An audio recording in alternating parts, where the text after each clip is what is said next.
ఉండదండి.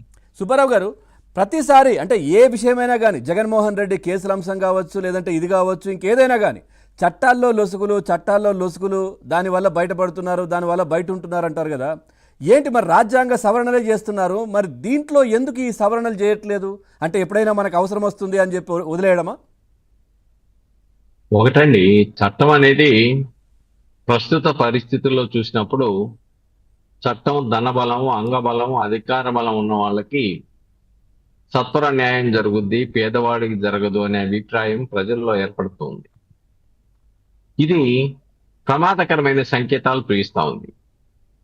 ఎంచేతంటే డబ్బున్న వాళ్ళు వాళ్ళ యొక్క పెద్ద పెద్ద పిల్లర్లను పెట్టుకుంటారు, లక్షలాది రూపాయలు పెట్టుకుంటారు, కింద కోర్టు నుంచి సుప్రీంకోర్టు వరకు పోతారు. కానీ సామాన్యుడు, పేద, దళిత వర్గాలకు చెందిన వాళ్ళు స్థానిక కోర్టుకెళ్ళి క్లియర్ను పెట్టుకోవడమే కష్టమవుతుంది.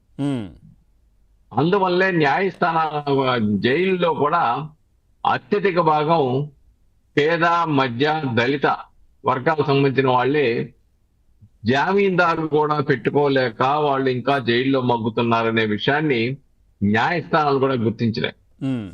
ఇక్కడ ఒకటేంటంటే, రాజకీయ నాయకుల మీద పెట్టినటువంటి కేసులు ఏవైతే ఉన్నాయో, ఆరోపణలు ఏవైతే ఉన్నాయో, అవి సత్వరం పరిష్కరించడానికి ప్రత్యేక కోర్టులు పెట్టాలని చెప్పేసి, సంవత్సరం లోపు పరిష్కారం అయ్యే విధంగా ప్రయత్నం చేయాలని చెప్పేసి సుప్రీంకోర్టు చెప్పినప్పటికి కూడాను అది ఆచరణలో సాధ్యం కావటంలో.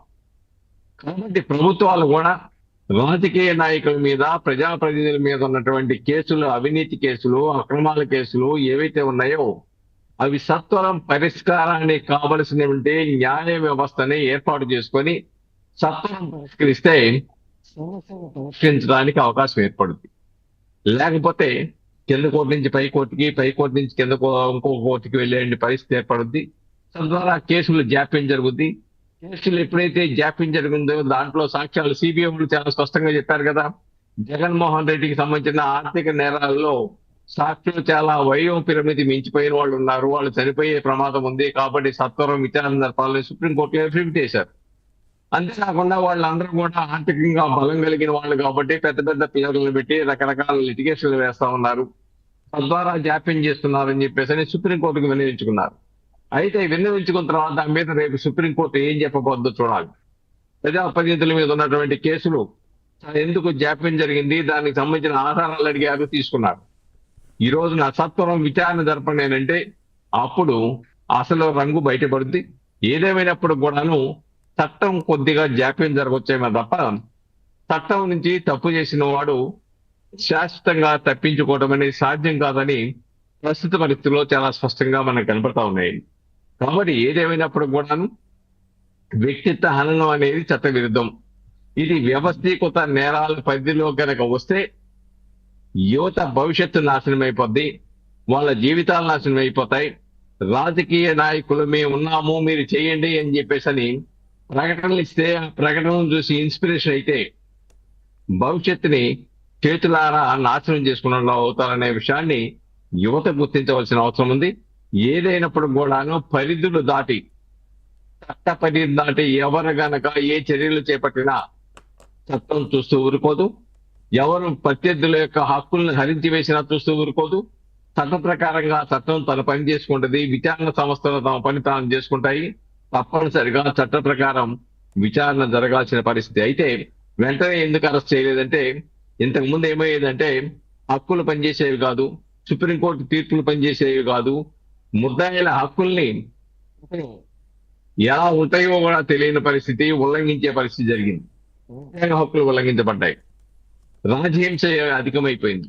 ఈ రోజు ఆ పరిస్థితి లేదు.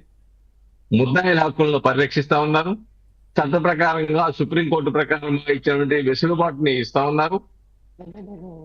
చర్యలకు కావాల్సిన చర్యలు తీసుకోవడానికి విచారణ సంస్థలు మీరు వ్యక్తిగత వెళ్ళకండి, చట్ట ప్రకారం చట్ట పద్ధతిలో పడి మీరు విచారణ జరిపి చట్టాన్ని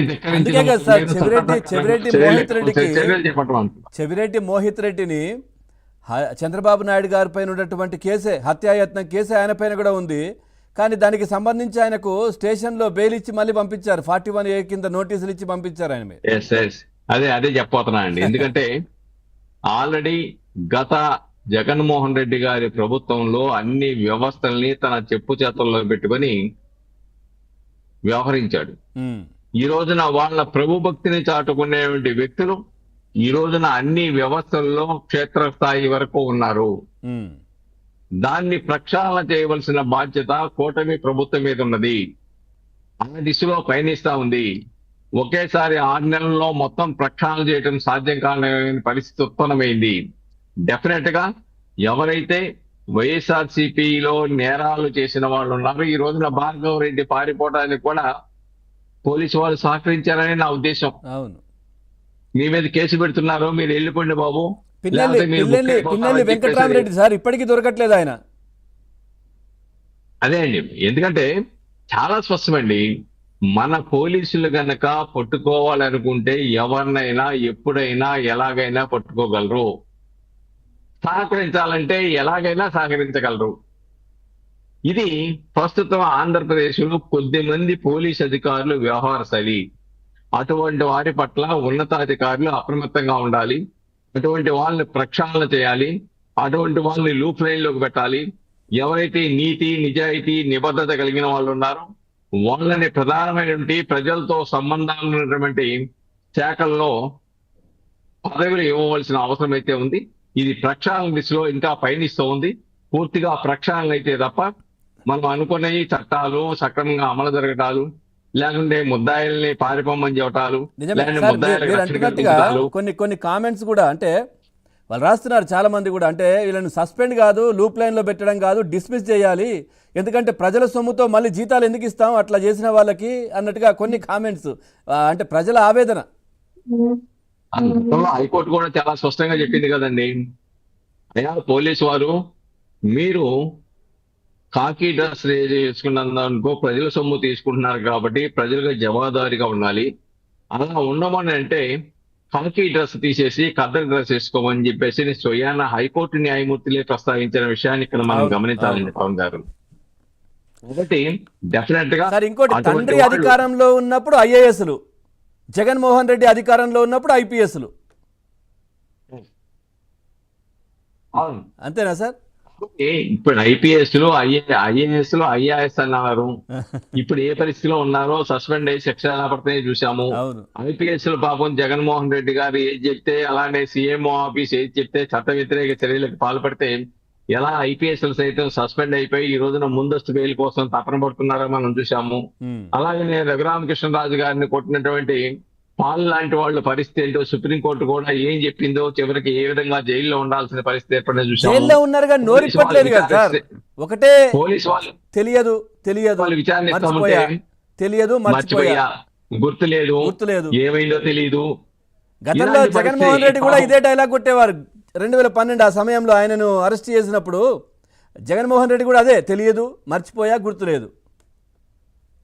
కాబట్టి ఆ పరిస్థితికి ఐపీఎస్ లు ఐఏఎస్ లు వచ్చారంటే మనం అర్థం చేసుకోండి వాళ్ళు ఎంత దీన స్థితికి పాపం ఇంకా 30 సంవత్సరాలు వైనాట్ 175 లాంటి స్లోగన్కి Right. లోబడిపోయి రైట్. తప్పులు చేసి ప్రస్తుతం ఏ విధంగా వాళ్ళు ఇబ్బందులు పడుతున్నారో వాళ్ళకి తెలిసింది.